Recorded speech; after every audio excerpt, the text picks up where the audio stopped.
We should start with the 5w's, and according to Goldblatt, published in 2005, he makes reference to events and how events can be categorized and how events are generally known within a location as well as marketed. They're marketed on the what, where, when, who, and why. And if you understand those basic sort of underlying principles, you can understand not only how events are categorized, put together, and promoted, but how consumers then interface with those events. So the what, the event theme, the characteristics and features.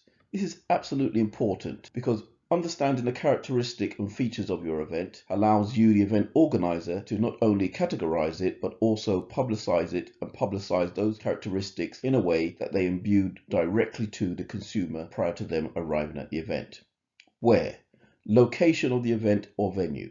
Again, for some events, it is absolutely important that the location speaks directly to the target audience. And sometimes within the area of tourism, they make reference to the concept of imagescape. So an event is not just accidentally located in a venue or location, it is placed within a venue, within a location, because that location and venue gives rise to the event in terms of a special relationship with the consumer. So the consumer are coming to an event, but they're also coming to a venue, and that venue is in a location, and that location has desirable attributes. When?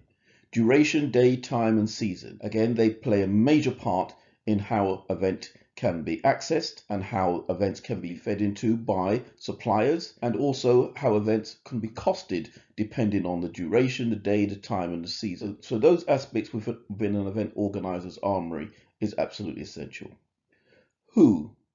The target audience. One cannot forget the target audience, and with any event, you will and should understand who your target audience is. There may be subgroups within the audience profile, but as is stated, they are subgroups. But your primary target audience, those are the ones which you are, let's say, targeting in the main, because those are the large percentage of people who will be purchasing or attending your event if it's a free event. So the message that you put out, to a large degree, has to make sure it speaks to that target audience first and foremost, to make sure that you have an event that is first profitable if it's ticketed led, but even if it's not, it is well attended by the people that you expect to be there.